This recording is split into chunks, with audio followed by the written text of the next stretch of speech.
6 de novembre de 2024. Contes per a la Dana. A la família de Marta Roig contaré el Mig Pollastre, la meva versió. El tio Vicent, Joan Vicubedo. Hola, Marta. Hola! Bona vesprada. Bona vesprada! Ai, esteu bé?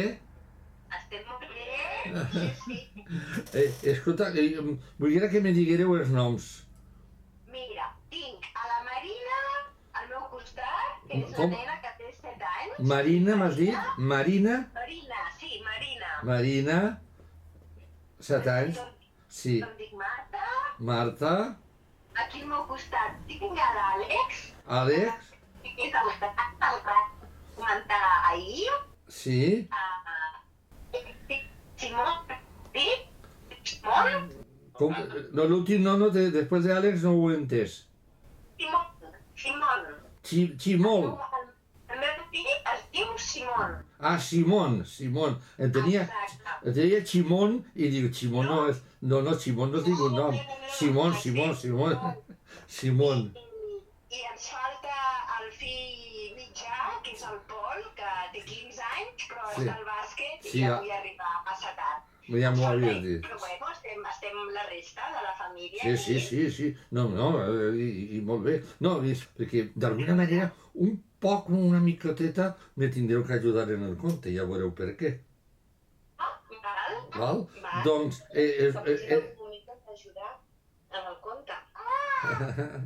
has posat l'altaveu, molt bé. Doncs bé, doncs, Em sents bé? Nosaltres sí, no, heu fet perfectament. Mireu, jo soc Joan Vicubedo a nivell personal, a nivell normal, a nivell del carrer, a nivell habitual, però com a narrador tinc el nom artístic del tio Vicent. El tio? El tio Vicent.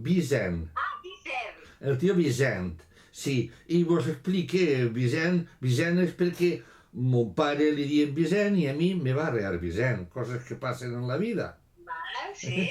I tio perquè a mi m'agrada molt tota la tradició valenciana, perquè tenim una tradició molt llarga i m'agrada, i és la meua, i aleshores hi ha coses tradicionals que s'estan perdent i a mi no me fa gràcia que es perguen, perquè estan bé. I una de les tradicions que hago sempre és que quan un home o una dona alcancen alguna edat, encara que no siguin família, si cauen bé, li diuen tio o tia, com si fos família. I jo com vull caure-vos bé, m'he posat tio. Molt bé, doncs no ho coneixia, és bonic. Sí, és molt bonic. És una tradició dels pobles valencians i jo soc de Borriana. I Borriana està a 16 quilòmetres abans d'arribar a Castelló i 4 quilòmetres abans d'arribar a Vila-real. I allí, quan algú li diem la tia Maria o el tio Pep o el tio... és no perquè foren tios reals, sinó perquè era gent major que mos caien bé. Que bo. És bonic i carinyós. Sí, és maco. Bé, doncs, us vaig a contar un conte, per a mi, dels més tradicionals valencians, que el va replegar, el va recollir en Rivalor, però jo el conte a la meva manera. De fet, jo en Rivalor vaig tindre la sort de conèixer-lo i una vegada me va tocar contar-lo davant d'ell en un festival, en una entrega de premis, que estava ell i li vaig dir abans de començar, jo conto a la meva manera, jo faig espectacle, tu fas escritura, després ja parlarem. I quan vaig acabar va dir que sí, que li agradava, i diu, mentre ho facis en valencià, fes-ho com tu vulguis, i que el valencià no se té que perdre. Bueno, doncs vos dic, és la història del Mig Pollastre, i que igual l'heu sentida, però us la contaré a la meva manera. Això era una alqueria. Una alqueria, aquí en terres valencianes, és el que en altres terres és una granja. Pots dir que té una vivenda, l'alqueria, que és la vivenda, i té corrals, té gàbies, quadra, una caseta pels estris de feina, del camp, un magatzem per la collita, i això. I en aquesta alqueria vivia una velleta. Una velleta tan velleta que pareixia que sempre anava doblaeta.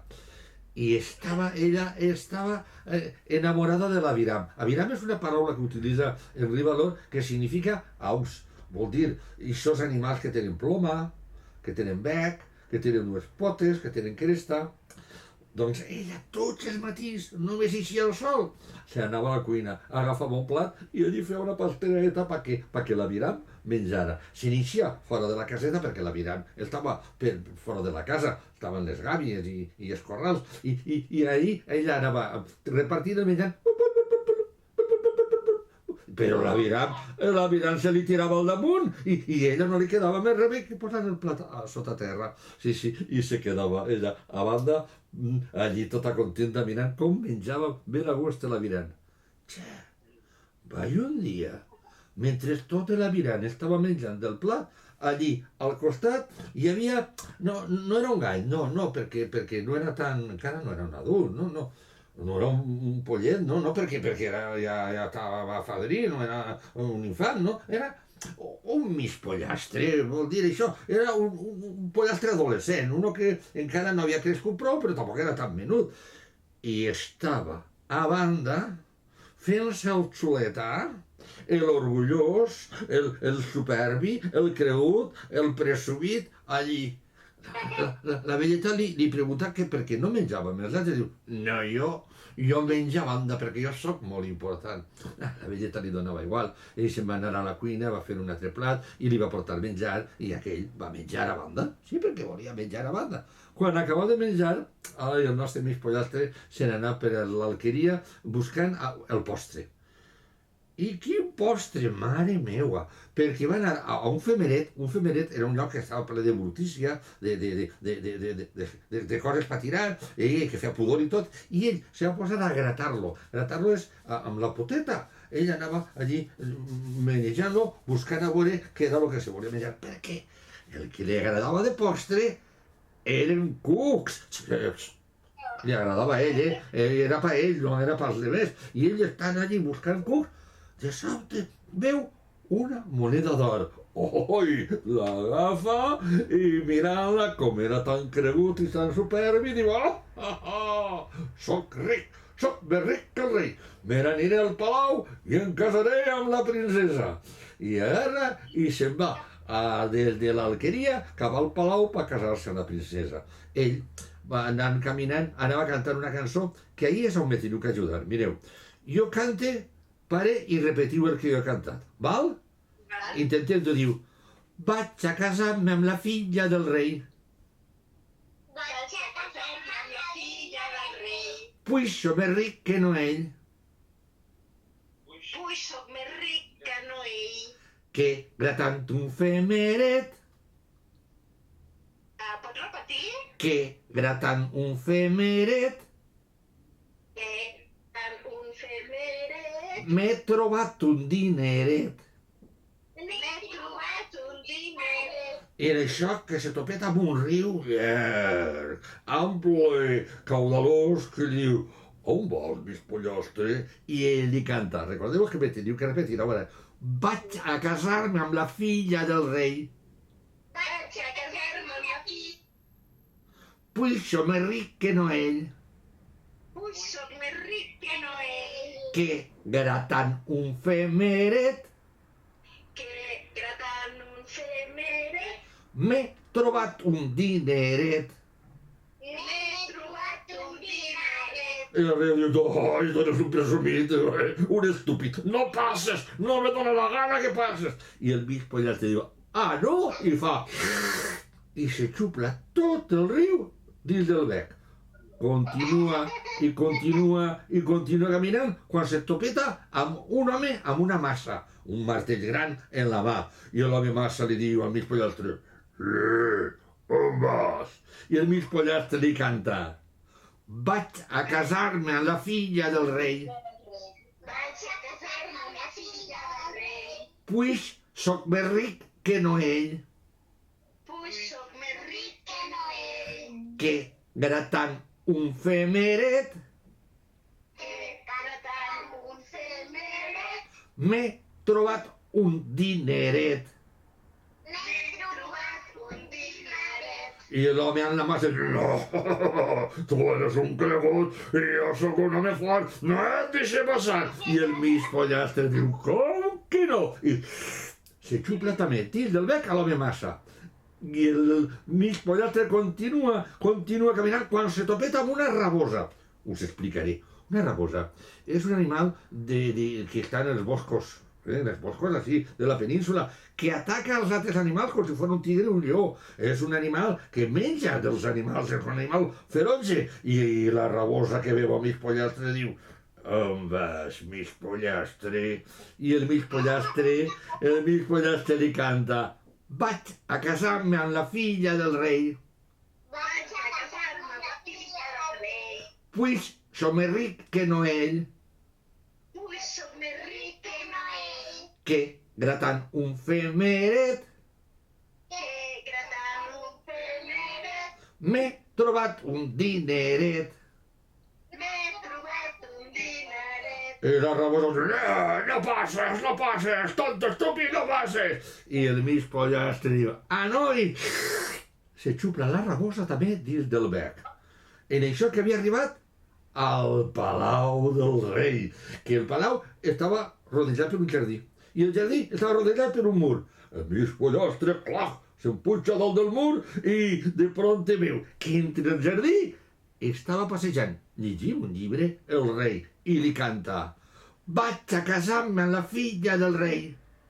Vaig a casar-me amb la filla del rei. Pues som més ric que no ell, Vull soc més ric que no ell. que gratant un femeret Que gratant un femeret. m'he trobat un dineret.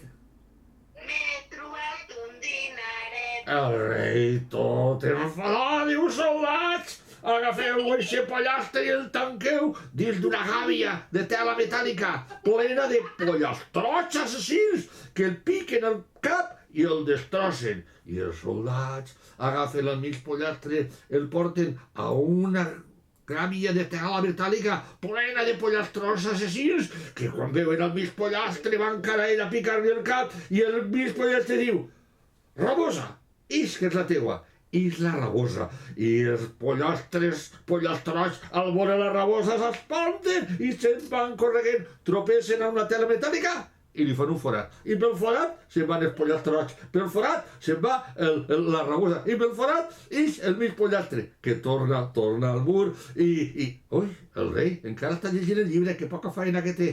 I li canta: vaig a casar-me amb la filla del rei. Vaig a casar-me amb la filla del rei. Pues som més ric que no ell, Vull soc més ric que no ell. que gratant un femeret Que gratant un femeret. m'he trobat un dineret. M'he trobat un dineret. I el rei fa dir: soldats, agafeu-la ara i el tanqueu en un cànter de fang ple de morca i que s'empodere i la tapeu i que es buiga. I quan està el mig pollastre en el cànter, allí de prompte dius: ix, home massa! I ix, l'home massa del seu bec, pam, pega una porrà i es trenca el cànter. I aleshores el mig pollastre torna al mur que rodeja el jardí, que rodeja el palau, on encara llegint, que poca feina que té, estava el rei. I ara no vaig jo a cantar i repetir, sinó a la de tres l'anem a cantar just perquè jo crec que ja vos la sabeu. Anem a veure si vos sis. 1, 2 i 3. Vaig a casar-me amb la filla del rei, pues som més ric que no ell, que gratant un femeret he trobat un dineret. I el rei enfadat diu: soldats, l'agafeu i el poseu dalt d'una pila de llenya, li preneu foc i el cremem, però per si acas jo estaré allí també amb dalt d'un cadafal de fusta acompanyat per la meva filla la princesa per comprovar que ho feu bé. I així n'agafen el mig pollastre, el posen dalt d'una pila de llenya i allí en un cadafal de fusta estava el rei amb la princesa. Els soldats prenen foc a la llenya va pujant el foc i salta una espurna xispa per si algú no ho comprèn bé, i l'espurna arriba al cadafal de fusta. Ai, el cadafal de fusta també pren foc, tota la plaça pren foc, n'hi ha un gran foc allí en la plaça i el mig pollastre diu: ix riu, que és la teua. I se'l riu i ho apaga tot. El rei va agraït al mig pollastre, diu, gràcies, mig pollastre, demana'm el que vulguis, que te'l donaré. I què li demana el mig pollastre al rei? A cantar la cançó. 1, 2, 3. Vaig a casar-me a la filla del rei, puix més ric que no ell, que gratant un femeret ha trobat un dineret. I el rei té que consentir, i quan va el mig pollastre agarrar del braç de la princesa per dir la cerimònia, la princesa plorava, i el mig pollastre que la mira i li diu, per què plores, princesa? I ella li diu, és que jo sempre havia somiat en que em casaria amb un príncep d'ixos de conte, alt, guapo i preciós, no en un animalet, mig pollastre que està habitant fer. I el mig pollastre, que sempre s'havia cregut més que ningú, va tenir que escoltar-se de la guapa princesa allò que li diuen, i tragant-se l'orgull va dir, té raó, però mira, si vius amb mi, mai t'avorriràs. I ella diu, per què? Diu, perquè jo te contaré contes, te cantaré cançons i mai t'avorriràs. Diu, a veure, canta'm una cançó. Vinga, tots junts. 1, 2, 3. Vaig a casar-me amb la filla del rei, puixo més ric que no ell, que gratant un fet m'he trobat un dineret. I li va agradar tant la cançó a la princesa que no sols s'enamorà del mig pollastre, sinó que després de casar-se s'escaparen del palau i se n'anaren a conèixer el món vivint de contar contes i cantant cançons. Conte contat, com el gat que el cul s'ha escaldat d'una foguera que l'ha cremat, doncs s'ha acabat. I ja està. Molt bé. Està preciós. És molt a gust. I escolteu, doncs això, farem contes per la part d'Anna esta maldita que mos ha corrit i esperem. La gent diem, si no fa res que m'eixi de la pandèmia, que encara queden coses, i ara mos ve esta animalada, i que el principal problema no és sols el que ha passat, és que damunt aquests pobles que estan per ahí, vosaltres esteu en algun d'aquests pobles? No, nosaltres som de Santa Coloma de Cervelló, que és un poble que està a 10 quilòmetres de Barcelona. Ah, sí, sé on està. Ai, que bé, que bonico. Ai, que bé. Ai, pues, encantat. Mira, pues heu escoltat un conte a la valenciana. Doncs super, molt contents, molt agraïts, és una iniciativa preciosa. Molt bé. I la veritat que, bueno, té molta força. Molta força. Mos fa falta, saps? Perquè, sobretot en els pobles, és que el principal problema no és ja el que ha passat, sinó és que no s'està podent netejar bé tot, ni llevant tota la malesa i tot això, i ja està havent gastroenteritis. I a mi el que me preocupa són les enfermetats que pot provocar això. Que, claro, i estan ahí, i ja t'he dit, els estudiants són els que estan portant-se molt bé. Vull dir que la policia, els bombers, tots això estan portant-se molt bé, els militars i tot això estan ahí, i cada vegada està venint de més, que al principi pareixia que no venien. Però els estudiants, els universitaris sobretot, que no tenen classe, hi ha un fum de xicons i xicones ahí netejant i a les ordres de la gent, i és preciosa la resposta de la gent. Que bé, bueno, és que no pot ser d'una altra manera, És que això és la natura que, com sempre, ella diu el que li dona la gana, i que nosaltres som una xicoteta cosa que tenim que soportar, per tant, hauríem de respectar-la més. I tant que sí. Pues m'ha alegrat molt. Ja sabeu que teniu un tio Vicent per València. Jo visc a València ciutat. Molt bé. Pues molt contents d'haver-te conegut i tant de bo tinguem oportunitat de trobar-nos de nou. Molt bé, ja teniu el telèfon quan vingueu, si veniu per ací, València, jo si veniu per ací, a més d'algun conte, que garantirà, jo vos puc portar a llocs de visita perquè jo sóc un enamorat de València. i vos faria una visita guiada preciosa. Molt bé, doncs... Això sí que vos dic, no vingueu en falles. Millor dit, No. si veniu en falles, no, vingueu en falles, les falles ja que coneixer-les. Les falles ja que coneixer-les. Si no coneixer les falles és una tonteria. Però si veniu en falles jo no estaré. Clar. Jo en falles me'n vaig sempre, perquè ja les conec massa. Però, molt bé. Bueno, Doncs moltes gràcies. a vosaltres. Gràcies. A vosaltres. Força també. Molta força. Una abraçada i que tot vagi molt bé. Molt bé, gràcies. Adéu, adéu. Una